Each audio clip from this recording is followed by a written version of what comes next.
conectan, pero yo creo que ya estamos con un número suficiente para ser justos con quienes se conectaron a tiempo. Les damos a todos la bienvenida a este cuarto taller ya organizado por el Comité de Crisis de la Universidad, que en esta oportunidad se denomina Procedimiento de Atención de Casos Sospechosos de COVID-19 de estudiantes o trabajador de la Universidad de Concepción.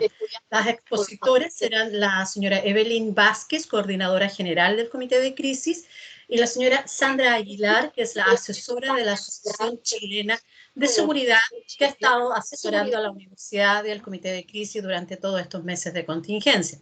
Como siempre, estos talleres, estas reuniones quedan grabadas, se suben al canal YouTube de la BRAEA y después el enlace de la grabación es compartido por correo, por Teams y por todas las plataformas, y también se hace una nota que va a la página web del Comité de Crisis, donde ustedes pueden volver a recordar este y los 3 talleres anteriores. Además, y esto es lo más importante, desde el momento en que comienza la exposición, ustedes pueden hacer sus consultas, las dudas, todo lo que les provoque en el icono de preguntas y respuestas. Nosotros las vamos a ir juntando, consolidando, porque algunas consultas a veces se reiteran o repiten, y al final de la exposición tenemos un tiempo para responderlas. Así que sin más dilación, comienza Evelyn Vázquez. Bueno, muchas buenas tardes a todos y a todas. También en nombre del comité, agradecer la participación de todos en esta actividad. Este es el último taller, pero no por eso el menos importante. La verdad es que la descripción de todos los procesos, y el explicarlo y el tener retroalimentación de parte de todos los usuarios nos ha implicado también tener algunas modificaciones y visualizar la necesidad de mejores coordinaciones y mayor difusión y capacitación a los equipos. Así que voy a compartirles pantalla. ¿Me confirman si se ve bien ahí? Sí, se ve bien. Ya. Muchas gracias. Ok, como comentaba Francis, este es nuestro cuarto taller. Los jefes administrativos ya han participado en los talleres, pero hoy también se incorporan a este gran equipo que está comprometido con la prevención del COVID en las dependencias universitarias, aquellas personas que van a participar como encargados de las zonas de aislamiento, ¿ya? Este procedimiento nosotros lo definimos a principios de la pandemia y estamos incorporando algunas modificaciones que van a ser incorporadas también en el documento formal, ¿ya? En general, el MinSal define qué significa los tipos de casos que hay vinculados a la sospecha o confirmación de tener COVID y por lo tanto ser un potencial riesgo para el resto de la comunidad, en el sentido de que una persona que está contagiada no necesariamente sabe que está contagiada y por lo tanto hay que buscar todas las medidas de precaución para poder evitar que esa persona se comparta con otras, al menos nuestras responsabilidades en el ambiente universitario, ¿ya? Entonces, la descripción oficial del MinSal se define un caso sospechoso cuando alguien tiene al menos un síntoma cardinal y 2 de otros síntomas, y todo caso sospechoso debe realizarse una prueba PCR o antígeno, ¿ya? También el MinSal define lo que es un caso probable, un caso confirmado y un caso sospechoso de reinfección, ¿ya? Para el común de las personas a veces estos son conceptos que nos marean un poco, pero en general nosotros estamos definiendo como institución algunas especificaciones respecto a qué es un caso sospechoso. No necesariamente va a ser alguien confirmado, ¿ya?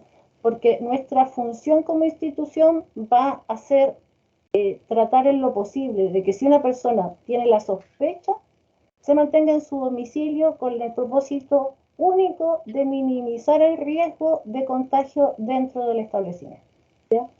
Entonces, ¿cuándo nosotros como institución vamos a definir que estamos ante un caso sospechoso? Son 3 tipos de casos sospechosos. Uno es cuando una persona presenta síntomas, ¿ya? Y en este caso de los síntomas puede darse que presente un síntoma cardinal o 2 o más síntomas no cardinales. Vamos a revisar aquellas indicaciones, ¿ya? También quien sea contacto estrecho de una persona que está confirmada, sospechosa o que probablemente puede estar contagiada de COVID, ¿ya? O quienes crean que son confirmado, sospechoso, y su situación se encuentra en evaluación, ¿ya? Entonces, el mensaje es, ante la duda, por favor, abstenerse de ir a realizar actividades presenciales, ¿ya? Nosotros estamos en este minuto contratando a una persona que va a estar encargada del seguimiento y por lo tanto va a poder entregar información y aclarar las dudas de quien tenga alguna sospecha, ¿ya? Y que podamos tener información lo más fidedigna posible desde la persona que está con la sospecha y promover el resguardo en su domicilio y evitar que vaya a la institución, ¿ya? ¿Cuáles son los síntomas? Los síntomas cardinales son solo 3: fiebre, la pérdida de gusto y pérdida del olfato. Por lo tanto, ya estamos en un caso sospechoso cuando alguien tiene uno de estos 3 síntomas. Pero también una persona podría no tener ninguno de estos síntomas y presentar otros tipos de sintomatologías que están muy asociadas a una alergia, a un resfrío común, ¿no? Por lo tanto, la idea es mantenerse ahí está haciéndolo. igual. Si podrían apagar los micrófonos, se lo agradecería, ¿no? Los síntomas no cardinales son dificultad respiratoria, dolor de cabeza, dolor de garganta, tos, dolores musculares o de cuerpo, congestión nasal, dolor abdominal, escalofríos, fatiga, diarrea, náuseas o vómitos, ¿ya? Cuando se tienen 2 o más de estos síntomas por más de 24 horas y son distintos a los síntomas que yo normalmente tengo, o sea, si yo soy una persona que normalmente tengo dolor de cabeza y el día aparecí de nuevo con dolor de cabeza, es algo más bien normal en mí. Igual hay que tener resguardo a ver si tengo otro tipo de síntomas, ¿ya? Entonces, ante la presencia de síntomas, los mensajes siempre van a tener que estar orientados a mantenerse en el domicilio para ver cómo evolucionan los síntomas. Y también tenemos que conocer muy bien qué es lo que es un contacto estrecho, ¿ya? Un contacto estrecho es alguien que está expuesto a un caso confirmado o probable 2 días antes o hasta 11 días después, desde que ese caso confirmado o probable inició con los síntomas, ¿ya? Y también alguien que esté expuesto a un caso que fue confirmado por PCR, pero que es asintomático. Y se considera desde 2 días antes, desde que la persona se tomó el PCR, ¿no? Entonces, si yo tengo una persona que es caso confirmado, asintomático o no asintomático, ¿cuándo yo puedo ser un contacto estrecho de esa persona? Cuando se cumplen ciertas condiciones. Básicamente son 3 en el ámbito universitario: contacto directo o cara a cara a menos de 1 metro por al menos 15 minutos y sin un uso correcto de mascarilla. Esto es súper importante porque el uso correcto de la mascarilla es lo que nos permite a nosotros dar una mayor seguridad de que el contacto estrecho se va a estar dando al mínimo posible. Compartir espacios cerrados por al menos 2 horas sin el uso correcto de la mascarilla nuevamente, y viajar en un modo de transporte cerrado a menos de 1 metro por al menos 2 horas sin ventilación o sin el uso correcto de mascarilla, ¿ya? Entonces, los procedimientos que hemos definido como comité de crisis siempre están orientados a minimizar las opciones que se generen contactos estrechos al interior de la universidad, ¿ya? Nosotros estamos trabajando actualmente en un objetivo para el propósito de esta temática, es que las personas sospechosas se queden en la casa y minimizar los riesgos para los estudiantes y trabajadores al interior de la universidad, ¿ya? Ese va a ser el objetivo fundamental que tenemos de ahora en adelante, donde la presencialidad está en incremento, ¿ya? ¿Cómo estamos trabajando y vamos a seguir trabajando en esto? Primero con la comunicación, lo que yo les presenté a ustedes recién, de saber cuáles son los síntomas, qué hacer cuando tengo síntomas, de saber qué es un contacto estrecho, ¿ya? Y cuándo poder identificar que yo podría ser un contacto estrecho de alguien que está con síntomas, también a veces que no está confirmado, y poder mantener la medida de quedarme en casa mientras evalúo mi condición. Esa es la comunicación que como comité de crisis estamos tratando de hacer llegar a todas las personas de la comunidad universitaria, ¿ya? Además de eso, tenemos que implementar siempre en el ingreso de cada edificio o de los campus un procedimiento de control de acceso. Implica lo básico que nos exige la autoridad sanitaria, que es la toma de temperatura, pero también se debe hacer una declaración de salud en el acceso de cada edificio, ¿no? con el propósito de que si una persona al momento de revisar, hacer la declaración de salud, pueda cuestionarse su estado de salud y poder abstenerse de ingresar al edificio. Ya tuvimos reuniones con la Dirección de Tecnologías de Información. Esta encuesta de salud se está ya haciendo de manera automatizada, de manera virtual en algunas facultades, y la vamos a generalizar a nivel institucional. ¿Ya? ¿Qué nos permite hacer este cuestionario de salud de manera automática? Básicamente es un cuestionario que nos va a permitir tener una aprobación desde el punto de vista de que no estoy en riesgo para poder asistir a una actividad presencial, y me genera un código QR que debe ser revisado por alguien en el acceso del edificio. ¿Ya? Esta encuesta se llena y sirve para ingresar a cualquier dependencia donde la persona esté autorizada por 24 horas. ¿Ya? Lo importante de esta encuesta es que también nos va a permitir identificar cuando una persona esté bajo sospecha y poder darle orientación respecto a cómo proceder y hacer el seguimiento también de ese caso, porque si alguien estuvo trabajando hace 2 días atrás y ahora presenta síntomas, podrían haber actualmente en la universidad contactos estrechos de esa persona sospechosa. Entonces, es muy importante la información que nos puedan entregar todos los trabajadores y estudiantes que vayan a ingresar a actividades presenciales en la institución. ¿Ya? La DTI habilitada esta encuesta para estudiantes, funcionarios y visitas. Por lo tanto, es un proceso que tenemos que implementar en toda la institución y fomentar, obviamente, que ésta se complete para poder tener la información de manera oportuna. ¿Ya?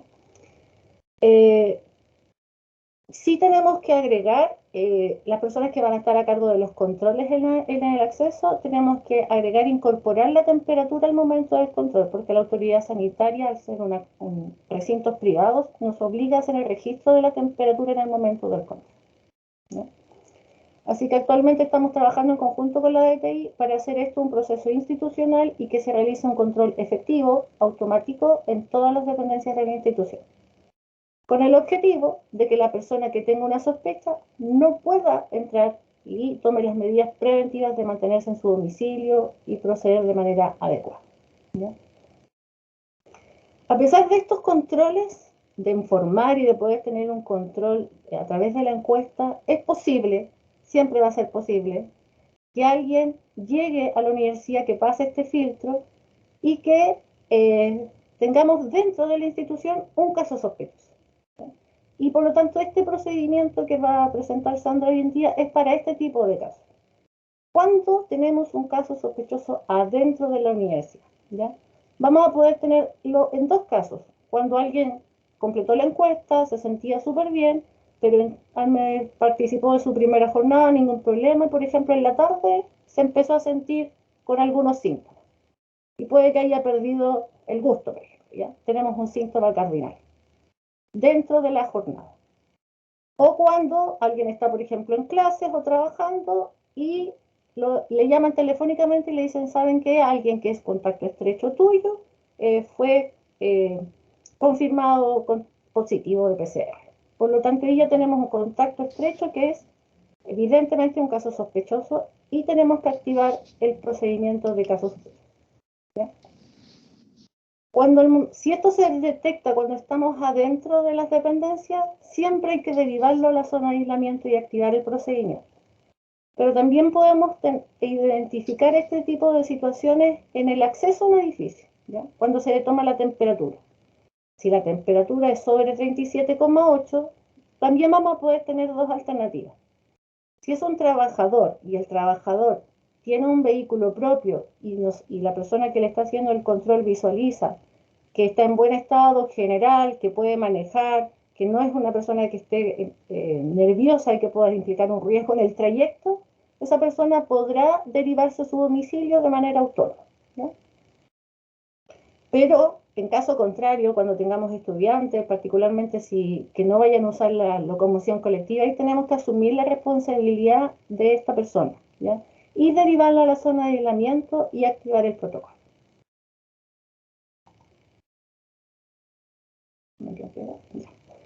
Va a continuar la presentación Sandra Aguilar, así que ella es nuestra asesora H, yo creo que muchos ya la conocen, les va a explicar en detalle qué hacer y cómo habilitar estas zonas de aislamiento que son necesarias para atender estos casos. Muy buenas tardes a todas y todos. Bueno, ahora vamos a ver cómo vamos a accionar respecto de la atención que tenemos que otorgar y cuáles son las responsabilidades. Lo primero que tenemos que tener claro es que el jefe administrativo afín es el encargado de implementar la zona de aislamiento, que considera el kit de respuesta y la designación de las instrucciones para el responsable de la zona de aislamiento. El responsable de la zona de aislamiento es quien presta el apoyo a la persona sospechosa durante la permanencia en la zona de aislamiento. Debe utilizar el kit de respuesta y coordinar los apoyos. El responsable de atención de salud es un paramédico o persona del área de la salud que prestará el apoyo en caso necesario. Esto va a ser un servicio centralizado. Y el encargado del seguimiento COVID-19 es quien prestará el apoyo remoto para la identificación de los contactos estrechos en este caso y el seguimiento para cada caso. Esto va a ser un servicio centralizado para los 3 campos. La siguiente, por favor. ¿Qué es lo que tenemos que considerar entonces en primer lugar? Tenemos que tener claramente identificada dónde va a estar ubicada esta zona de aislamiento y tiene importancia y relevancia. Esta zona de aislamiento deben ser 2 recintos, uno para cada caso en este caso, uno para el contacto estrecho, para el caso sospechoso y uno para los contactos estrechos. Y lo ideal es que sea uno por piso. Si no es así, bueno, tenemos que tener uno centralizado. Contar con una silla designada, señal para el uso del celular y tener la ventilación permanente. Y este punto me voy a detener porque lo que hemos indicado en lo general en las visitas es que la ventilación, llegando los auxiliares en la mañana, es importante que ellos activen las ventanas, abrir las ventanas, activar los extractores, los que cuenten con extractores, en forma permanente durante todo el día. O sea, que se mantenga ventilada la zona. Y no que tengamos que activarla cuando ya tenemos un caso dentro de la dependencia. Disponer del kit de respuesta y letreros de los números de contacto, que es fundamental para poder contactarse. Papelero con tapa y pedal, rociador alcohol al 70 para la desinfección de superficie. Y obviamente que tienen que estar identificadas las zonas de aislamiento para el caso sospechoso y la zona de aislamiento para los contactos estrechos. Fundamental es tenerlo claramente identificado por cada una de las reparticiones y centralizadas por parte del comité de crisis para poder efectuar cada uno de los seguimientos. De los teléfonos de contacto, es importante, el contacto encargado de la zona de aislamiento tiene que haber un nombre y celular que deberá estar publicado, más los responsables de atención de salud. Y en este caso tenemos los funcionarios, en Concepción el policlínico de la H, ¿ya? Sería en este caso un número de celular. En caso de los estudiantes, el paramédico de la DICE, Cristian Martínez y Julio Cáceres. En el caso de Chillán, será el enfermero Nicolás Gatica, con un número de contacto que aparece acá, y en el caso de Los Ángeles será el paramédico Edriel Rebolledo, más el contacto del encargado del seguimiento COVID-19. La siguiente, por favor. En el caso de la persona que va a otorgar esta prestación y este apoyo, el responsable de la zona de aislamiento, tendrá que ir a atender a la persona con el kit completamente implementado. Eso quiere decir que el kit de respuesta no tiene que estar en la zona de aislamiento. No es el lugar donde tenemos que ubicarlo. En el lugar de aislamiento vamos a dejar el rociador, un papelero, una silla y una mascarilla KN95 por si la persona no estuviera portando, en este caso, el caso sospechoso. Y el kit de respuesta debe ir implementado completamente la persona que va a dar este apoyo. Es decir, debe guiar con su uso desechable, tiene que tener una mascarilla KN95 o una FP2, una pantalla facial y guantes. La siguiente, por favor. ¿Cómo vamos a accionar? Y aquí hay cosas que se van a activar en forma paralela. ¿Ya? La persona sospechosa debe mantener la calma y tener claridad dónde está ubicada la zona de aislamiento y dirigirse hacia allá. El responsable de la zona de aislamiento, ¿ya? ¿Qué es lo que va a tener que ejecutar? Primero que nada, con su kit completamente implementado, dar la prestación de apoyo a la persona, En segundo lugar, deberá informar en este caso y hacer la alerta de que existe en este caso un caso sospechoso. Va a tener que pedir la asistencia de salud, indicar al caso sospechoso que conteste aquí inmediatamente la encuesta que se deberá enviar al responsable de la atención de salud para la atención y las respectivas indicaciones. Al enviar la encuesta al responsable de salud, debe activarse de acuerdo a las indicaciones de salud, acompañar y esperar a lo que diga en este caso el responsable de salud y activar la derivación según lo que se indica, ya sea por el responsable de atención de salud o por la Seremi de salud, valga la redundancia. En el tema se termina la atención de la encuesta y se debe tomar la decisión cómo va a ser la derivación. Y aquí se requiere hacer el traslado hacia un centro de salud, residencia sanitaria, domicilio, y esto se coordinará de acuerdo a lo que tenga cada estamento para hacer un traslado. Terminado el tema del traslado, vamos a seguir con lo que es la limpieza. Vamos a accionar el procedimiento de autodesinfección y coordinar la sanitización de los espacios.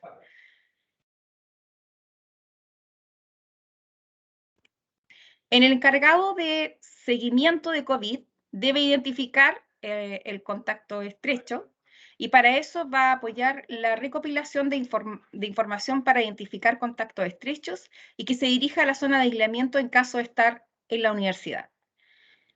Luego tendrá que informar al jefe directo, al jefe de carrera, director de programa o a la Seremi de Salud en caso de ser necesario. Con ello deberemos seguir posteriormente el seguimiento. La siguiente, por favor. ¿Cómo vamos a accionar en la zona de aislamiento? Lo primero, y recordándolo siempre, que tenemos que tener las instalaciones en forma permanente ventiladas. El caso sospechoso tendrá que colocarse la mascarilla KN95, higienizar sus manos y completar la encuesta. El responsable de aislamiento, con sus EPP implementados, otorgará el apoyo a distancia de 2 metros y tomará la fotografía de la encuesta y la derivará al responsable de atención de salud. El responsable de atención de salud, si la encuesta indica un síntoma cardinal o 2 síntomas anexos, caso sospechoso, esto sería caso sospechoso. De acuerdo al resultado de la encuesta, la derivación siempre a sistema de salud según previsión. Cuando el trabajador o el alumno se encuentren inestable, acudirá la entidad de salud. ¿Qué papel jugará aquí en este caso la Seremi? Realizará el seguimiento posterior a la derivación y el médico de urgencia deberá hacer la notificación a Epivigilia y es el que extiende la licencia. Una cosa hay que tener presente hoy día, que lo que se está priorizando es aplicar el test de antígeno, el cual tiene resultados mucho más rápidos en 30 minutos. La siguiente. Esta encuesta, en la aplicación de la encuesta, deberá estar disponible en la zona de aislamiento. El caso sospechoso deberá enviar la fotografía al responsable de la zona de aislamiento o tomar la fotografía directamente.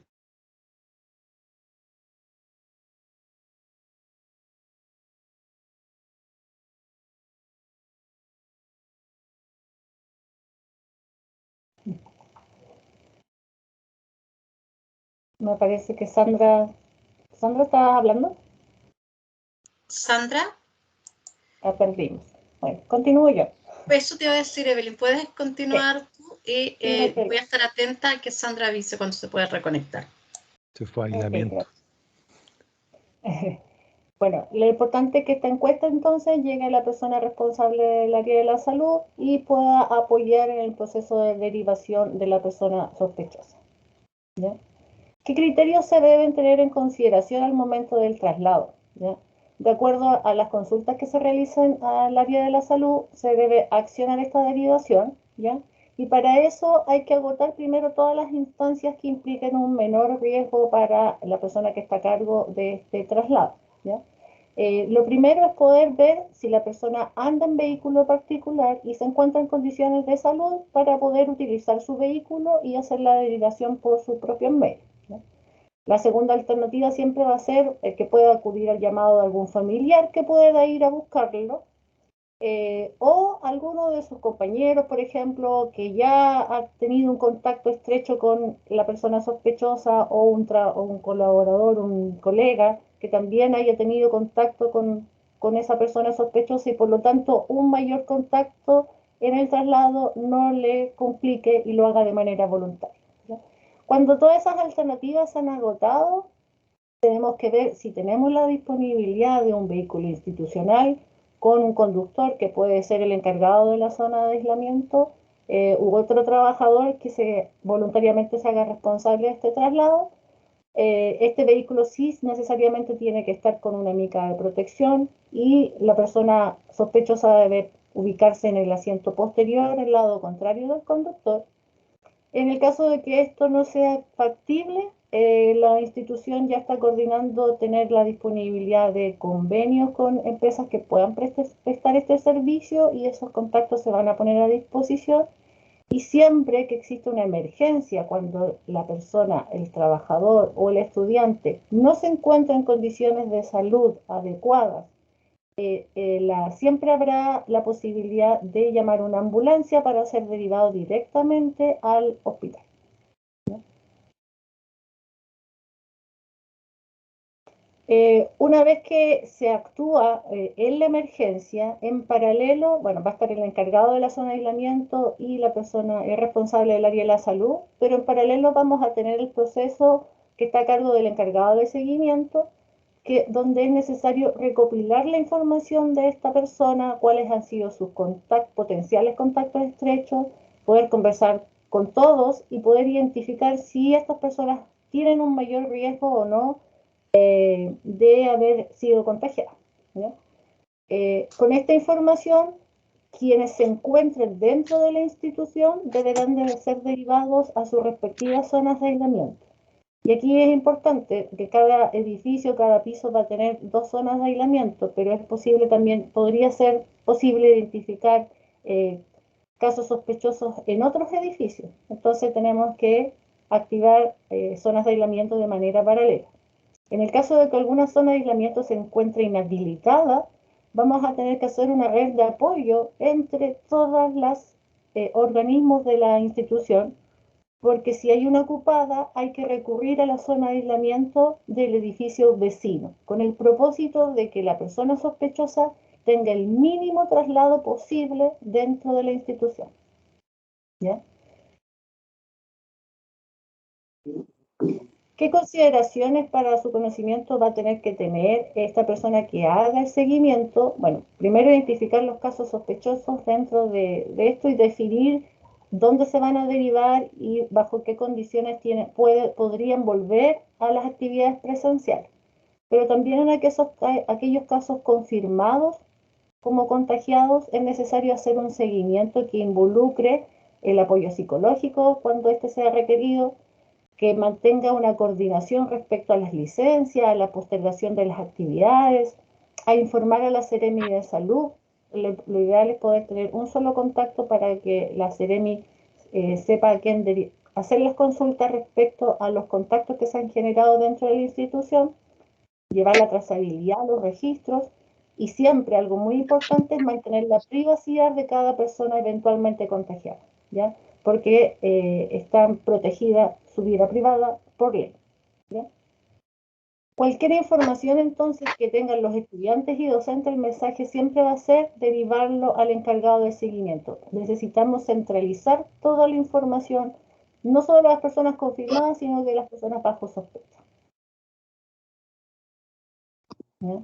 ¿Cuáles son en general las indicaciones que nosotros estamos dando como comité y que en algunos casos son un poco más estrictas que lo que indica el MinSal, con el propósito de reducir el riesgo de contagios al interior de la institución, ¿ya? Siempre, mientras no se aclare la situación de la persona bajo sospecha y sus contactos, estos no podrán realizar actividades presenciales, ¿ya? Siempre la indicación ante la duda va a ser tomarse el PCR, pero tampoco, dado la posibilidad de que se generen falsos negativos, la indicación es no tomarlos antes del 5.º día del último contacto estrecho, ¿no? Entonces, cuando los resultados del PCR sean negativos, todos los involucrados podrán volver a las actividades presenciales. pero si en este caso, en el caso que fueran positivos, el MinSal será quien indique la cuarentena, ¿ya? También tenemos situaciones un poco ambiguas o en duda, por lo tanto también tenemos que velar por dar un poco de certeza en estos casos, ¿ya? Por ejemplo, cuando el resultado de la persona sospechosa es positivo, pero el MinSal no declara a quienes la universidad visualiza como contacto estrecho confirmados, nosotros siempre preferimos que estas personas se mantengan de resguardo y que al quinto día se tomen el PCR y con esto volver a las actividades presenciales, ¿ya? También desde el inicio de la pandemia hemos establecido el contacto estrecho del contacto estrecho, que el MinSal no lo identifica como un potencial riesgo, ¿no? Y en estos casos, cuando hay un contacto estrecho, la indicación es la misma: mantenerse en el domicilio y tomarse el PCR al quinto día, ¿no? También habrá que considerar dentro del seguimiento el certificado de alta al momento del retorno y posiblemente la información de secuelas que pueda tener el estudiante o trabajador y que sean un factor a considerar en el desarrollo de sus actividades laborales o académicas.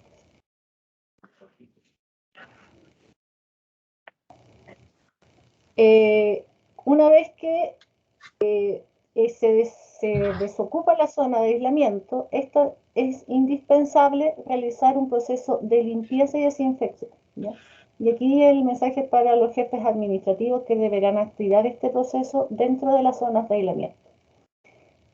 Cuando nosotros tenemos un caso sospechoso confirmado dentro de una zona de aislamiento, siempre debemos realizar un proceso de sanitización con una empresa certificada, ¿ya? Que es lo que nos mandata la Seremi de Salud, ¿ya? Y una vez que está sanitizada y se procede al tiempo de ventilación, esta zona de aislamiento debe volver a habilitarse para la posibilidad de atender un nuevo caso sospechoso. Así también el kit debe ser repuesto y estar siempre disponible para la eventualidad de atender otro caso de sospechoso. ¿No ha vuelto Sandra, Francis? Sí, volví, disculpe. Ya, le entrego esta partecita a Sandra, que es la experta. Ya. Dentro del marco legal y en lo técnico, tenemos un decreto que nos regula, que es del MinSal, ¿cierto? Y nos regula en dos áreas, que tienen que ver con cómo utilizamos los plaguicidas o lo sanitario y lo doméstico. Y esto es solamente reforzando que los desinfectantes son para superficies, ¿ya? Desde ahí nosotros tenemos que tener claridad, y el comité de crisis desde que partió la pandemia ha cumplido con esto, porque tiene que hacer la revisión, ¿cierto?, del registro de estos insumos que tienen que estar en el Instituto de Salud Pública chileno, aprobada por ellos. Hay dos alternativas. Una es cuando nosotros hacemos la limpieza y desinfección preventiva, utilizamos lo que es más o menos de venta general dentro de las instalaciones, incluso en nuestras casas. Por lo tanto, eso es lo que va para todo el público.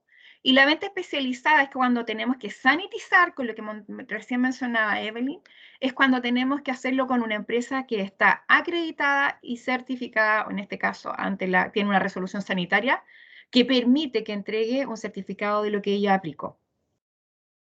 La siguiente, por favor.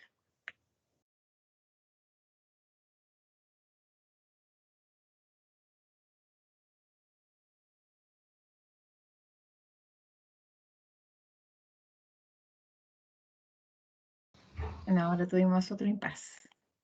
Ahora perdimos a Evelyn. Ahora perdimos a Evelyn. La virtualidad hace eso. Le informo, dice que su PC se pegó. Si les pedimos un minuto. Mira, hay hartas preguntas.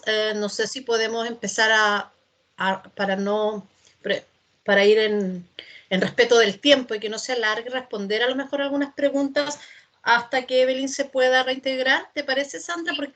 Porque ¿qué es lo que quedaba? Yo la conozco la presentación y queda prácticamente nada. Nada, no nos quedaba nada. Es como reiterar conceptos generales. Entonces, hagamos lo siguiente. Hay una pregunta que te correspondería responder a ti, de hecho, y que alude a los responsables de atención de salud que tú mencionabas. Dice, ¿los responsables de atención de salud estarán disponibles en todo horario o solo el que cumple funciones dentro de la universidad?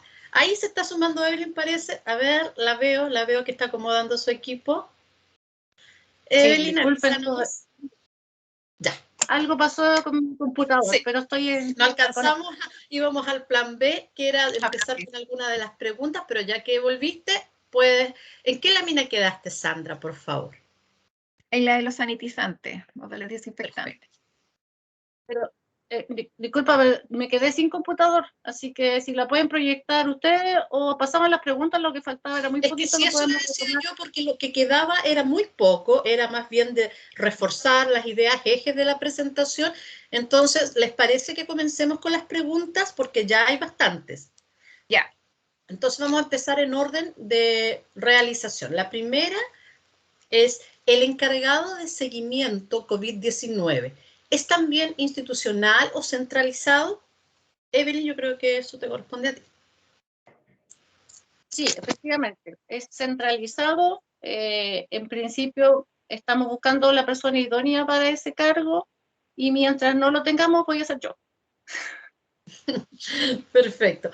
Y vamos con la segunda consulta, que ya se la habíamos hecho a Sandra, pero la reitero. Dice, los responsables de atención de salud, ¿estarán disponibles en todo horario o solo en el que cumplan funciones dentro de la universidad?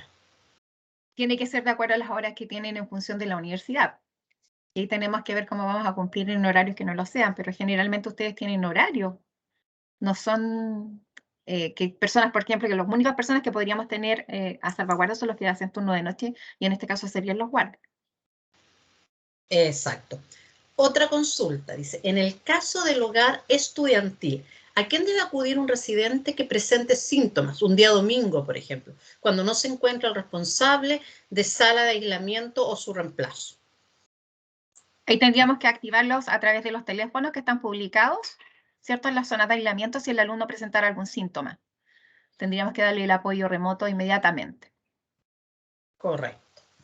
Acá viene una consulta solicitud. Dice, ¿tenemos los contactos de empresas certificadas para solicitar el servicio y tener los contactos pertinentes? Sí, tenemos los contactos, los vamos a poner a disposición de la jefatura administrativa. En la misma línea se consulta respecto de las empresas de sanitización, si hay alguna sugerencia, algún convenio en esa línea. Sí, tenemos algunas empresas que nos han estado prestando los servicios en los casos que ya hemos tenido, así que vamos a poner a disposición esa información. Acá hay otra pregunta, dice, respecto de la trazabilidad, ¿es posible tener una aplicación institucional y que cada facultad, repartición o edificio tengan en su acceso un código QR, obviamente dice distinto en cada repartición, y escanear cada vez que ingresemos a uno de ellos y que tribute a la trazabilidad? Ideal que al ingresar a la aplicación siempre nos identifiquen. Bueno, algo de eso habías abordado tú, Evelyn, así que yo creo que tú deberías responder esta consulta. Efectivamente, la DTI ya tiene implementada una aplicación institucional que se está aplicando actualmente solo en algunas facultades, que llevan más tiempo en funcionamiento y que ahora vamos a trabajar en conjunto con la DTI para hacerlo de manera general y coordinada con todas las reparticiones con los mismos criterios. No veo más preguntas en el chat, pero sí veo manos levantadas. Me avisan si ya las hicieron por el chat, pero veo a Vicky Fierro. Hola, sí, tenía dos consultas. Una era en relación a los horarios. Como saben, ciencias biológicas, como dice Sandra, tenemos horario establecido, sin embargo, hay tesistas, hay investigadores que trabajan fuera de horario, ya sea después de las 6 de la tarde, y trabajan también los fines de semana. Y ahí, ¿cómo lo vamos a hacer? Como decía en el tema de los médicos y eso, ¿va a funcionar igual como los guardias? Evelyn. Mira, sí, Vicky, mira, igual en la lista de contactos se incorporó abajo los contactos de salud externos, o sea, siempre para el estudiante va a estar el teléfono de la aseguradora, va a estar el teléfono del MinSal y el teléfono del ARCH, que son generales a nivel nacional. O sea, apoyo de salud vamos a tener fuera de horario en el ámbito externo. Y en el ámbito del protocolo, lo que implica la atención directa, bueno, nunca debiera haber una persona trabajando sola en un edificio en la noche, así que siempre debe haber alguien que pueda asumir esa responsabilidad en el edificio. Y obviamente siempre van a estar los guardias de apoyo, así que yo creo que igual es bueno incorporar los teléfonos de contacto de los guardias de los 3 campus en caso necesario. Es como para dar mejor la información o cuando nosotros entreguemos la información, es decir, va a estar disponible todos estos teléfonos en jornada laboral, pero fuera de esta jornada hacer estos apoyos, como dices tú, ya sea los guardias, ya sea el teléfono directo del MinSal, más que nada era como para complementar esa parte. Eso. Hay un punto súper importante ahí. Creo que las personas que se quedan en la universidad y que trabajarían solas, que no deberían, pero sí los hay, sería muy bueno que esas personas que se van a quedar sean notificadas a los guardias para saber dónde están, para poder acudir rápidamente, porque también la capacidad de respuesta tiene que ver con los tiempos de acción. Entonces también ahí es importante que cada estamento organismo le comunique de una u otra manera a través del comité de crisis quiénes son los que se van a quedar fuera de horario. Eso también nos facilita a todos poder responder.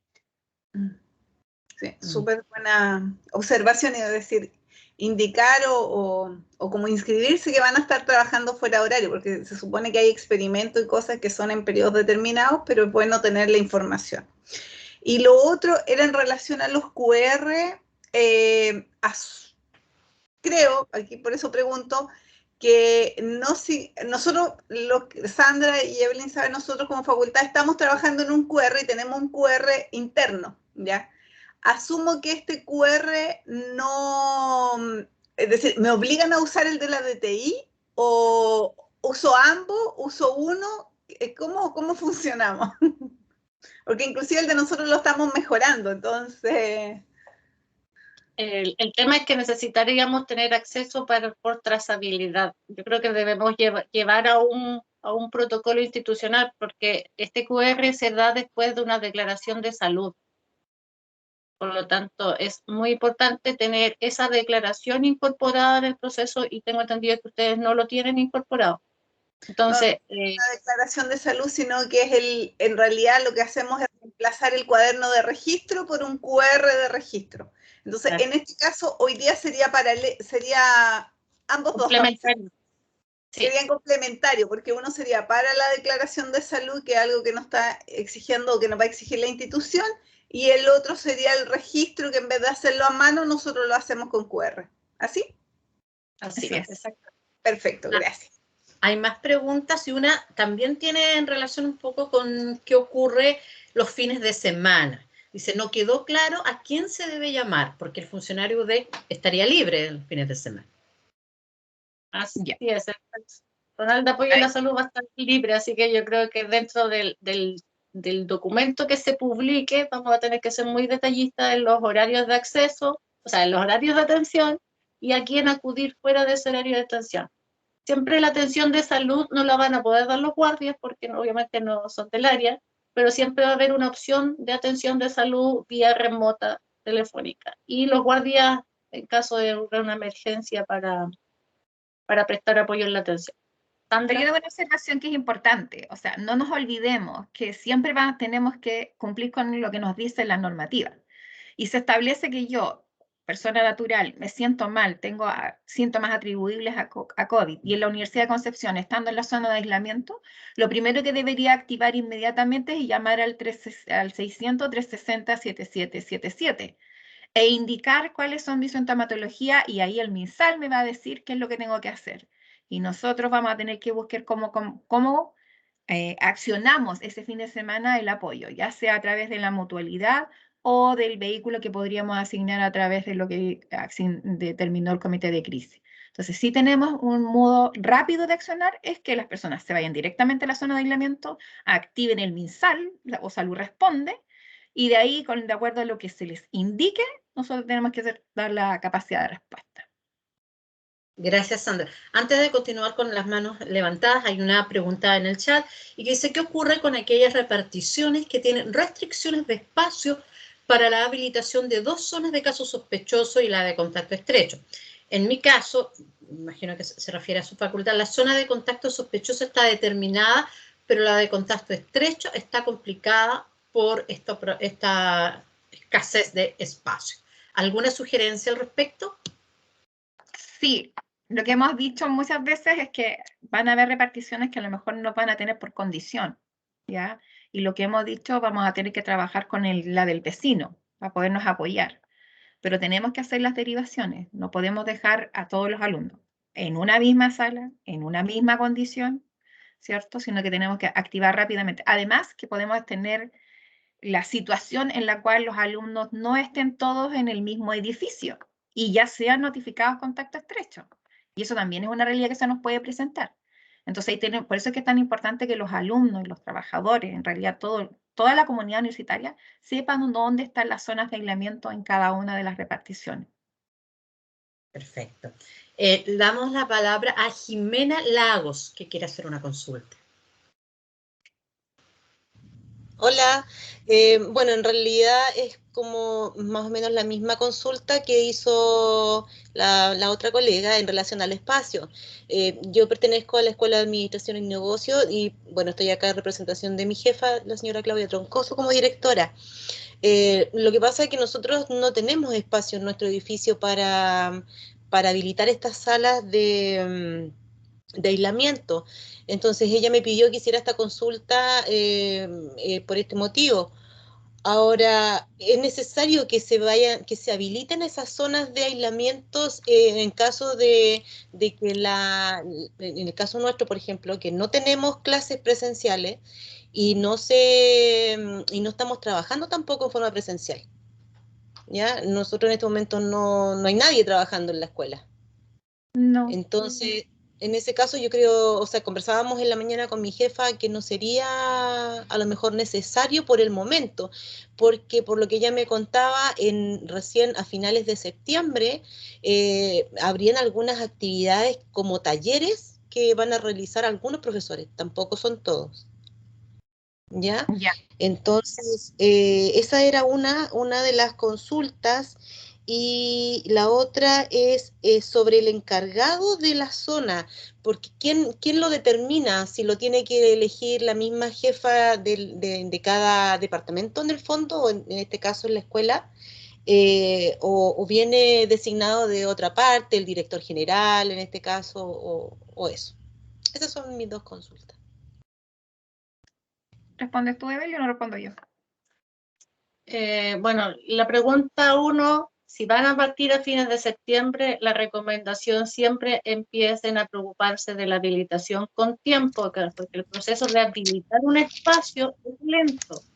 Son muchos puntos, nosotros estamos trabajando en una lista de verificación que es un mix entre la lista, ¿cómo se llama? El formulario único de fiscalización de la Secretaría de Salud con todas las indicaciones adicionales de la H y del Comité de Crisis. Entonces, ese formulario a implementar espacios de trabajo, de estudio para cumplir con todo es un proceso lento, así que empiecen a preocuparse desde mañana. Ese es el mensaje. ¿Ya? Pero y después de hacer la fiscalización. También yo en algún momento conversamos con Sandra, si no tienen un espacio para dejarlo de uso exclusivo para la zona de aislamiento, está la alternativa de dejar un espacio que sea de uso ocasional y que al momento que se gatille un caso, la persona que esté ahí pueda evacuar ese espacio sin ningún problema. ¿Ya? Entonces se puede dar ese uso. Y la segunda pregunta, ¿quién lo designa? Es algo que tienen que ver internamente dentro de la repartición. Es necesario tener gente dentro de la repartición. Pero por tanto, obviamente, siempre ver qué persona voluntaria puede atender estos casos, que pueda también, que pueda mantener también la calma ante una situación de emergencia, tiene que tener un perfil también adecuado, ¿ya? Claro, visualizando que siempre va a tener apoyo del área de la salud.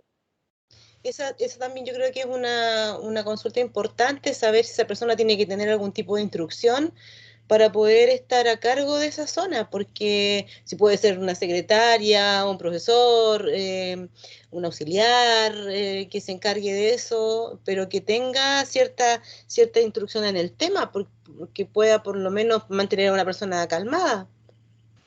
Entonces, eso yo creo que también sería importante. Ahora, volviendo al tema del espacio, lamentablemente nosotros no tenemos salas disponibles y nosotros los chicos no van allá a clases. No tenemos salas de clases en el edificio, hay solamente oficinas y una sala de capacitación que se usa eventualmente para grupos pequeños y una sala de reuniones. Eso sería lo que nosotros tenemos en espacio. Por ejemplo, una sala de reuniones puede habilitarse, porque si se gatilla un caso sospechoso, la sala de reuniones no se puede ocupar. Se suspende la reunión un momento, es una emergencia. Tenemos que visualizar en lo posible de que, dados los protocolos que hemos establecido, ojalá que no tengamos ningún caso sospechoso. Ojalá. Pero podría darse y va a ser una emergencia, y ante la emergencia podríamos usar una sala de reunión. Ok. De hecho, se implementan así. Sí, de hecho, es mejor usar la sala de reunión y suspender la reunión que andar con un caso sospechoso paseándolo por el resto del campus, buscando una zona de aislamiento. Así es. Ya, me quedó claro entonces. No, y Jimena, por lo que tú nombras, tienes dos posibilidades: tener la sala de reuniones para dejar el caso sospechoso y la otra sala donde hacen clases, dejar los posibles contactos estrechos. Es solamente, como dice Evelyn, cuando se activa la emergencia. Si yo puedo nominar la sala como tal, pero también puedo darle un uso para reunirme. Yo la activo cuando tengo la emergencia ya en proceso. Ok, ahí me quedó súper claro. Y entonces, bueno, y lo de la persona encargada, entonces, ¿debería ser designado por en este caso, la directora, o ella debería verlo? Tienen que verlo dentro de la repartición, en un proceso interno. Sí o sí, pero sí siempre tiene que haber alguien, y si van a trabajar por turno, tiene que haber más de uno, tiene que haber uno por turno, y tiene que estar claro quién va a estar en qué turno todos los días, porque cuando alguien llegue a la zona de aislamiento, tiene que saber a quién llamar, si es que no está ahí. Ya. Ok. Muchas gracias. Solicitamos a quienes ya han hecho su pregunta, ya sea en el chat o que bajen la manito para tener claridad quiénes aún requieren hacer una consulta. La Vicky. Sí, yo sí tengo preguntas. Aquí hay una, hay nueva. Vamos a darle oportunidad a Vicky, a quienes todavía no echan preguntas, pero no la bajes. A María Elena Constella. Ella tenía su manito levanta. Hola, buenas tardes. Bueno, yo tenía la misma inquietud con respecto al espacio físico para una sala de aislamiento, porque nosotros estamos en Orompeyo 165, una parte del departamento de nutrición. Entonces ahí, escuchando las charlas anteriores, yo pensaba que la mejor ubicación era la sala de reuniones, ¿cierto? Pero obviamente no nos da el espacio para tener una sala para el contacto estrecho. Y que me imagino que en estas condiciones, como estaban diciendo recién, es muy factible que si hay un contacto estrecho, ese contacto se quede en su misma oficina, porque obviamente no vamos a estar al 100%, ¿cierto? Y la sanitización se puede solicitar en las dos salas en este caso, ¿cierto? Sí. Que en el caso de Rompello, como decías tú, Sandra, no tenemos un vecino cercano como para... Están solitos. Sí. No se te escucha.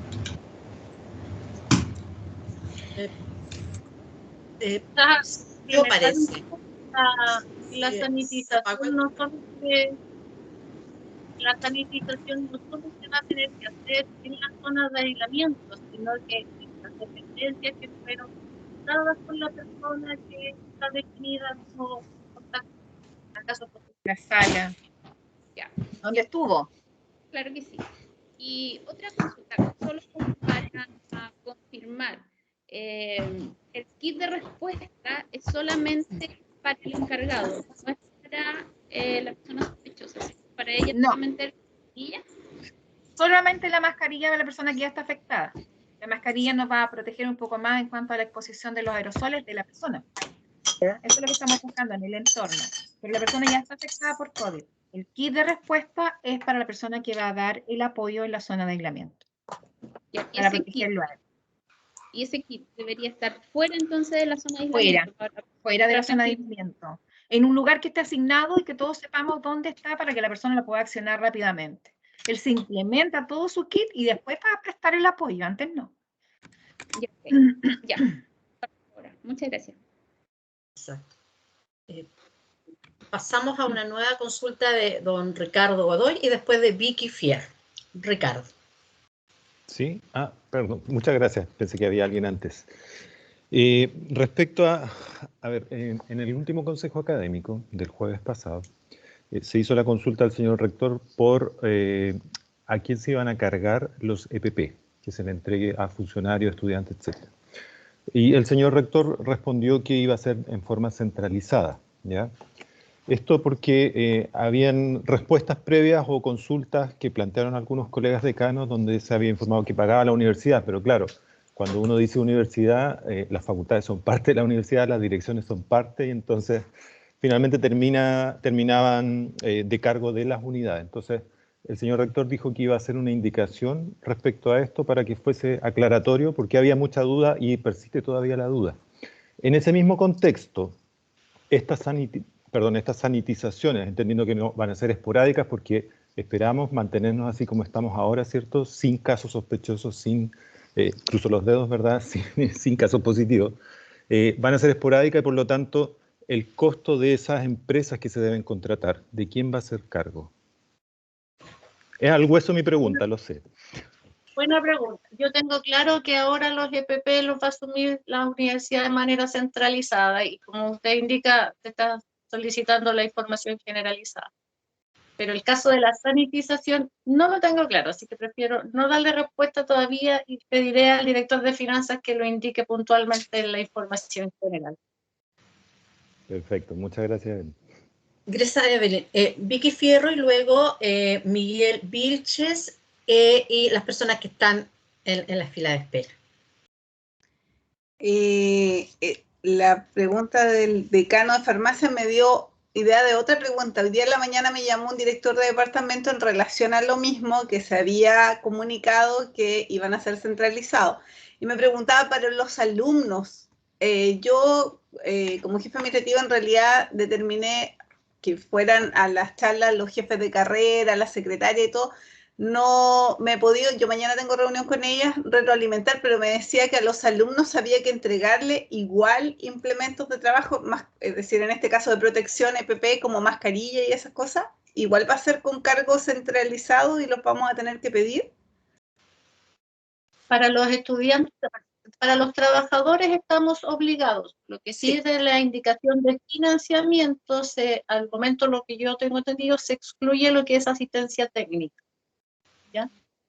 Respecto a los EPP para estudiantes, se indica que el estudiante debe llegar con una mascarilla desechable y por lo tanto si la que porta el estudiante no es desechable o si necesita recambio durante la actividad, se debe poner a disposición mascarillas para los estudiantes.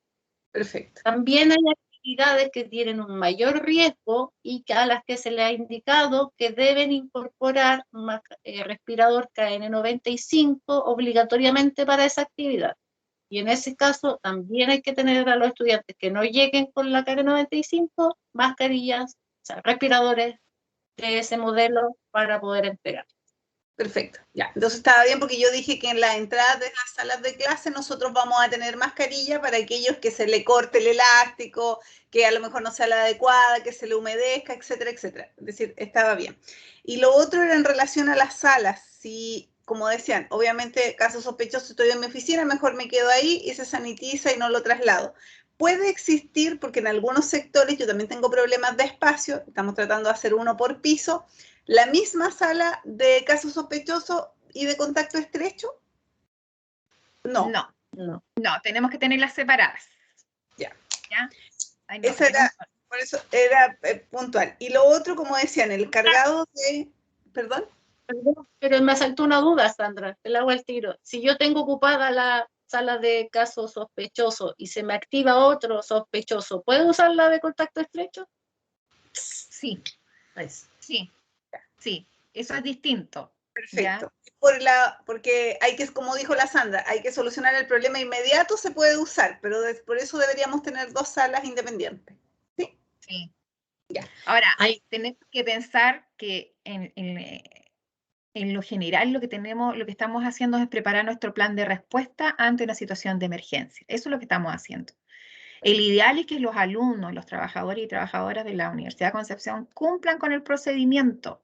Las primeras barreras son mantenerse en casa si yo tengo sintomatología, ir al centro asistencial o contactarme con la Seremia de Salud y cumplir las indicaciones que él me diga. Me va a servir ahí porque también ellos van a hacer la extensión de la licencia si corresponde, ¿cierto? Y si no, tengo que estar a espera del resultado del PCR. Eso es lo primero. Y después vamos a controlar con el tema de la temperatura y sintomatología de nuevo antes de ingresar al establecimiento. Es lo que tenemos que sociabilizar y concientizar a la comunidad universitaria ante síntomas, ante sospechas atribuibles a los síntomas cardinales y no cardinales de sintomatología COVID, absténgase de asistir a la casa de estudio. Gracias, Sandra. Tenemos hartas consultas, se están sumando al chat, se están sumando a las manos. Entonces, vamos a pedir agilidad porque si no, en honor al tiempo. Estaba en la fila con su mano levantada don Miguel Vilches. No sé si todavía estará por acá. Hola, ¿me escuchan? Sí. Sí, Miguel. Bueno, con respecto igual al tema de las salas de aislamiento, nosotros en el caso del EULA tenemos una sala de aislamiento para casos sospechosos y otra para contacto estrecho.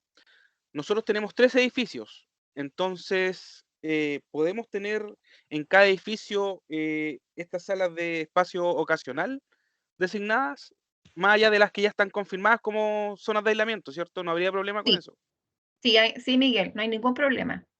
Ya. Puedes utilizar una sala de reunión y cuando se te active la emergencia, habilitas para atender en este caso la emergencia. Sí, y con respecto a esto, igual del tema del contacto estrecho, cuando es notificado, por ejemplo, a través de teléfono y ya está en el lugar de trabajo, va a ir a la zona de aislamiento. Nosotros, posterior a esto, igual debemos sanitizar con una empresa certificada esa área, ¿verdad? Así es, para nosotros se activa una emergencia y tenemos que activar el plan de respuesta. Y el plan de respuesta se cierra cuando yo hago la sanitización y habilito la zona para poder ser utilizada nuevamente. Sí, esa era mi duda más que todo. Muchas gracias. ¿Puedo interrumpir un poquito? Es que no me quiero quedar, porque está relacionado con lo mismo. Porque se dijo que podían haber 2 personas, perdón Evelyn, perdón Sandra, porque podían haber 2 personas en sala de casos sospechosos, ¿verdad? Eso dijimos que se podía, recién respondiendo eso. Pero 2 personas en zona de aislamiento yo creo que pensaría que no, porque si una de esas se confirma y en la otra no, va a estar expuesta esa segunda persona. Pero son en salas de aislamiento distintas, porque vamos a ocupar la sala de contacto estrecho. Para otro caso sospechoso, son 2 salas. La sala de caso sospechoso y la de contacto estrecho. Y la consulta fue si yo tenía otro caso que fuera sospechoso, derivarlo a la sala de contacto estrecho. Eso sí se puede. Sí, eso sí se puede, porque se nos puede dar una situación en paralelo. Correcto. Ya, eso Perdón. no, tenemos que hacer la separación absolutamente, por eso no nos podemos tener los casos sospechosos juntos jamás. Los contactos estrechos sí, porque lo permite incluso hoy día la entidad sanitaria. Gracias por la precisión, Sandra. Hay 2 preguntas en el chat. Dice, dado que la ASH no tiene infografía, o pregunta en realidad, dice la ASH no tiene infografía alusiva al COVID, abastecimiento la vende. ¿Es posible que el comité de crisis asuma este costo? Evelyn y Sandra. Ya no la Yo voy a vende, responder. está centralizado y déjame responder a mí. Y gracias a la ART tenemos mucha infografía que se ha entregado de manera gratuita a muchas reparticiones. Yo sé. Aquí hay una pregunta. pregunta. Quiero hacer otro alcance. Yo voy a ser bien justa con esto, porque yo creo que ha habido un compromiso de parte de la universidad y en la primera etapa nosotros como organismo administrador no podíamos activar una cierta cantidad, pero sí desarrollamos material gráficamente. La universidad en la primera etapa fue la responsable de desplegar todo lo que fue los afiches y que fueron muy necesarios en el inicio. Y en la segunda etapa nosotros como organismo administrador apoyamos con toda la infografía que ustedes actualmente están utilizando. Y viene una tercera etapa, pero también voy a ser honesta, esta tercera etapa estamos un poquito atrasados porque nos van a llegar más infografía, pero estamos al debe porque también las empresas hoy día están con una sobredemanda y esperamos que ya no más allá de 15 días tengamos la respuesta de tener de nuevo más infografía para entregar a la distinta repartición. Perfecto. Pero Vamos con la última mientras pregunta. Mientras tanto, lo que esté en abastecimiento y infografía ahora es con costo centralizado, así que es cero costo para la repartición. Perfecto. La última pregunta del chat, porque hay varias personas levantando su mano. Esta es muy precisa, dice, si la persona ya está con una mascarilla KN95 y es caso sospechoso, igualmente deberá entregársele una nueva KN95 que se encuentre en la zona de aislamiento o permanece con la que ya tiene. No, permanece con la que ya tiene nomás, no necesitamos hacer el cambio. Si es cuando utilizan quirúrgica, que es mucho más, la protección es mucho menor en porcentaje en realidad. Perfecto. Damos la palabra a Mónica Rojas y recordamos que una vez que ya hayan hecho su consulta, bajen su manito para que nos queden solo los que están pendientes. Mónica, por favor. Hola, buenas tardes. Quería preguntar, ¿quién es la persona encargada de hacer el seguimiento de los contactos estrecho? Evelyn Bacteri. Estamos en proceso de contratación. Mientras tanto, yo seguiré haciendo ese trabajo de los casos presenciales que se han hecho varios ya. Sí, perfecto. Sé que hay dos personas más con la mano levantada, pero no logro visualizar los nombres. Así que dejo abierto el micrófono. Francis, yo, Jimena Monsalve. Jimena, adelante, por favor. Quito mi cámara, pero ahí viene. Sumándome a lo que contaba el decano Godoy, esto de asumir centralizadamente los costos, mi pregunta es, cuando yo hago un pedido de abastecimiento, tengo que poner un centro de costos, ¿cierto? Ahora, ¿esta política de que se asumirá centralmente va a ser retroactiva o no? Porque ya todos hemos invertido harto en esto.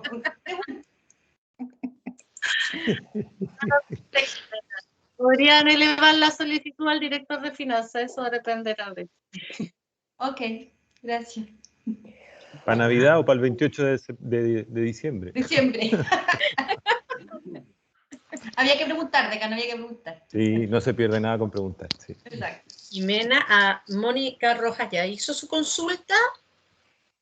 Jimena Monsalve también. ¿Queda alguien que no lo hayamos registrado? Sí, yo, Carmen Arias.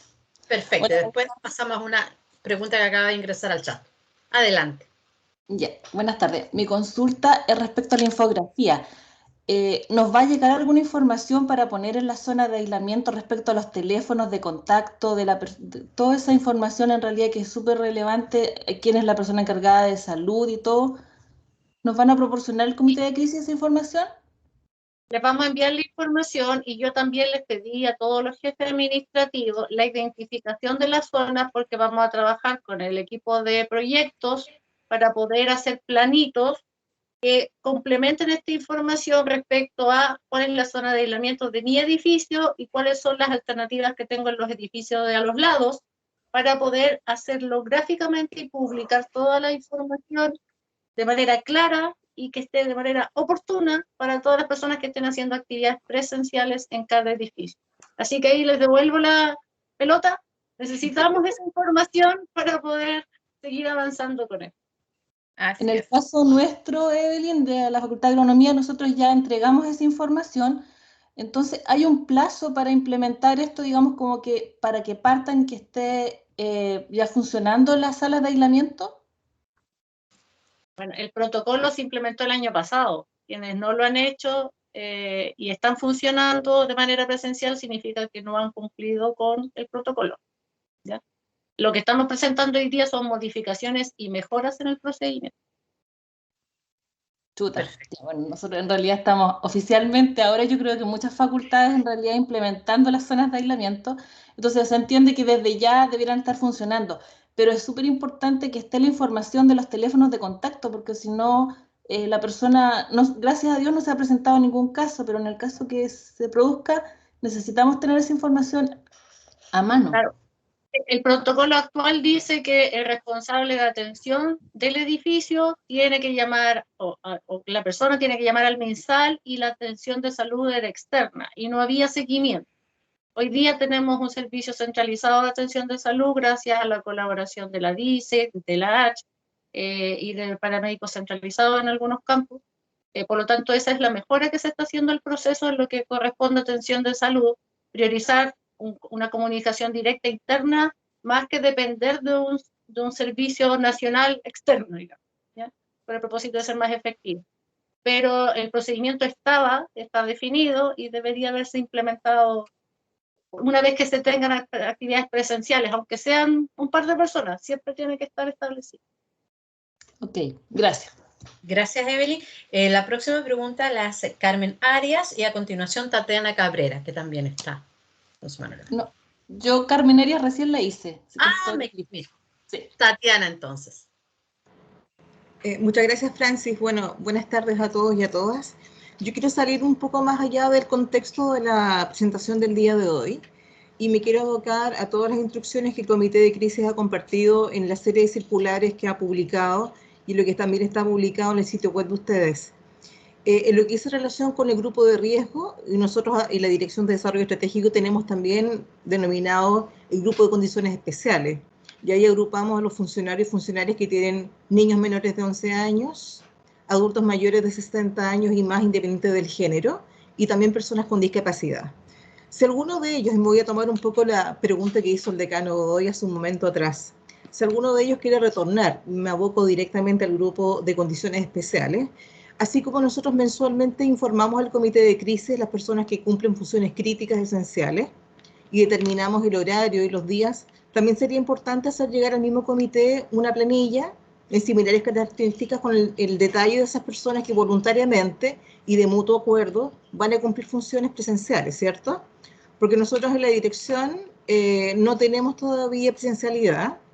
Nuestro auxiliar participa 2 veces por semana y está informado como corresponde al comité. Tenemos todo habilitado, así que hemos cumplido hasta el minuto con todo lo determinado por ustedes. Pero se viene a futuro la posibilidad de que funcionarios y funcionarias quieran retornar progresivamente en grupos que permita el aforo, obviamente, no compartiendo un grupo y otro, pero sí queremos informar al comité qué personas van a asistir, en qué horario, para que eso quede informado como corresponde y ante una fiscalización se sepa con antelación que la dirección tiene personas designadas no en forma sorpresiva, sino que en forma ya previamente autorizada. Eso más que nada es mi consulta. Gracias, Tatiana. Respecto a esta incorporación de trabajadores, yo siempre les solicito, si van a como unidad volver a la presencialidad, que lo informen, considerando cómo van a trabajar, cuáles son los turnos, cuáles son los protocolos que tienen establecidos. Siempre hay opciones de recomendar mejoras, ¿ya? Y dentro de este protocolo, las personas del grupo de riesgo y cuidadores están categorizados y claramente definido qué hacer en esa situación, y se fortaleció la información con la circular que envió la Dirección de Personal. Digo que se fortaleció porque nosotros lo informamos en la circular 5, que es la última que emitimos del comité, pero la Dirección de Personal también lo comunicó. La ley implica que la prioridad es que si una persona es del grupo de riesgo cuidador, se le debe priorizar que realice su trabajo de manera virtual. Si el trabajador no quiere esa modalidad virtual, se puede incorporar a las actividades presenciales, ¿ya? Pero también si esa actividad no es virtualizable, debe hacer sus actividades presenciales, aun cuando tenga alguna condición de riesgo o sea cuidador, ¿ya? En el sentido cuando se necesite presencial, ¿ya? Si no lo necesito, ¿para qué lo voy a citar? Digamos, no lo puedo tener ahí exponiéndose a un riesgo de manera absolutamente innecesaria. Pero si necesito que una persona cuidadora o del grupo de riesgo tenga que ir de manera presencial porque su actividad no es virtualizable, están dadas todas las indicaciones como para poder hacer la indicación del retorno, ¿ya? Siempre hay excepciones, por lo tanto, el término general ustedes pueden autorizar de acuerdo a los criterios que nosotros indicamos, pero cualquier duda o excepción donde no haya acuerdo entre la jefatura y el trabajador, la apelación debe ser enviada a la Dirección de Personal y al Comité de Crisis. Sí, la circular 2021-013, que se remitió hace unos días atrás. Sí. Así es. Siempre la prioridad, si el trabajo es virtualizable, por favor a los grupos de riesgo, dejémoslos en su residencia. Si no es virtualizable y los necesitamos, deberemos ver cómo los cuidamos de mejor forma dentro de la institución.